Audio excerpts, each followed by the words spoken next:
audience analysis, 66.6% of the class stated that they had played just under an hour or up to 2 hours of video games per day, which could include anything ranging from board games, Wii games, to video games online. If you play 2 hours each day for a week, that's 14 hours. If you play 2 hours each day for a year, that's 728 hours of gaming. Now, this isn't everyone, but can you imagine the amount of hours everyone plays all together? Video gaming may be fun to play in a sense, but what do you think the effects of watching gruesome video games for hours each day can do to the brain? In Violent Video Gaming and Aggression in Children, Sadie B. Vargas stated that the shooter in the 2018 mass killing of the Majority Sloman Douglas High School in Parkland, Florida, was so preoccupied with violent video games that he suffered withdrawal symptoms and acted out when the gaming system was taken away by his parents. During the speech, my goal is to persuade each of you to consider the time spent on violent video games and why they should become more restricted. Violent video gaming can lead to several effects that can result in bad behavior.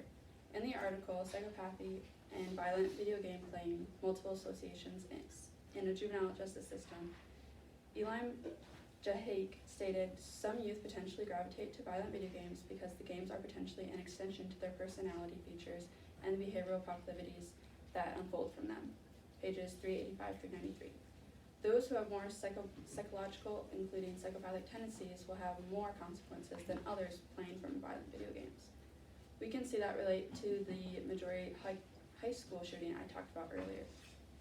In the article, No Game, No Pain, examining possible long-term effects and underlying mechanisms of habitual violent video gaming and the acquired capability for suicide, E. Madforsh stated that previous experimental research on effects of violent video gaming has shown that single bouts of electronic violent video gaming, where individuals experience repetitive stimulation on a scheduled basis, have an increased pain tolerance.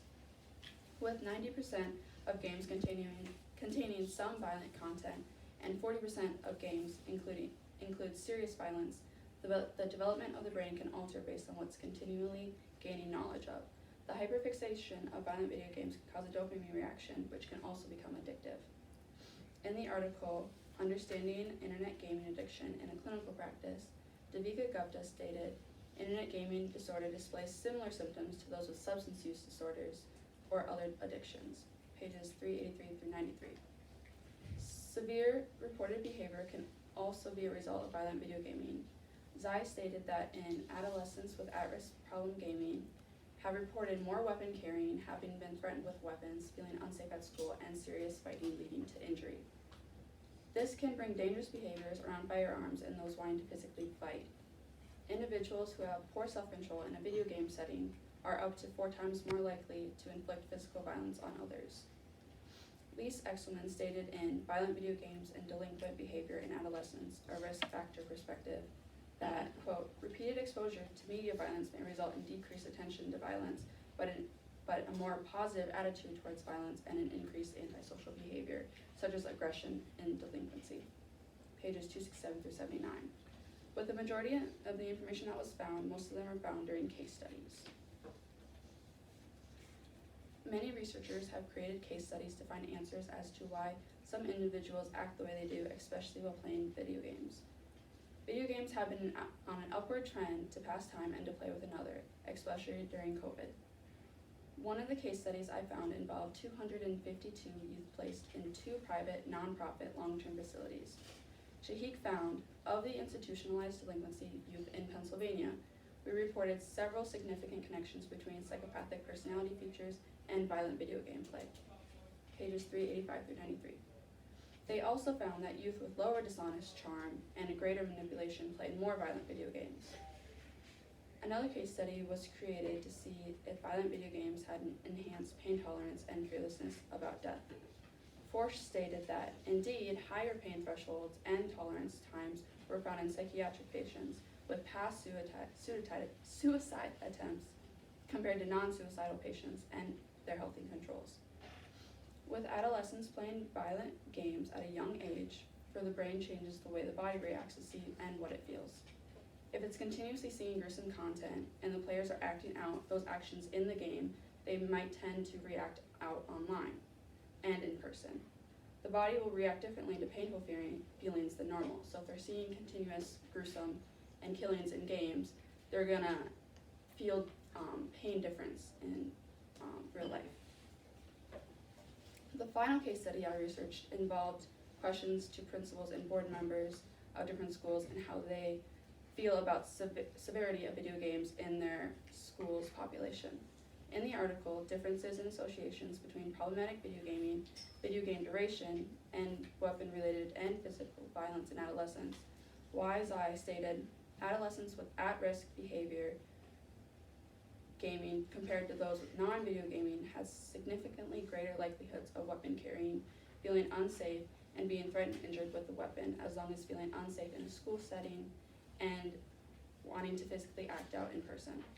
This conclusion to the study stated that the problem gaming severity was associated with gaming duration. This case study provides the data to prove that the fact that violent video games can correspond in negative behavior in the real world, such as physical violence, carrying weapons, and more at-risk behavior, as long as acting out to your parents and those around you. With several case studies, there have been supported to negative correlation between aggression, bad behavior, and violent video games. There has been some research done on the actions done in real life from violent video games. As stated before, the shooting in the 2018 mass killing at the Stoneman Douglas High School he was so preoccupied with violent video games that when his parents took away his games, he acted out and was angry because he wasn't allowed to play those games. Another similar act of horrible violence was the shooter in the 2018 mass killing at Santa Fe High School in Texas was also so engrossed in gaming that when he was bullied at school, he acted out the tragedies that he saw on the games in person.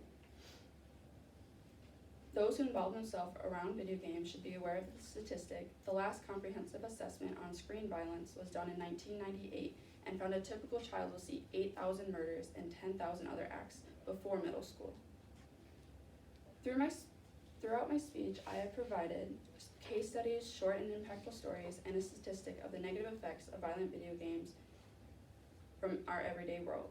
From hearing my speech, I hope each of you take into consideration the amount of time you spend playing video games and hopefully choose carefully of what kind of video games you are playing. This is my works cited page, and thank you for listening to my speech.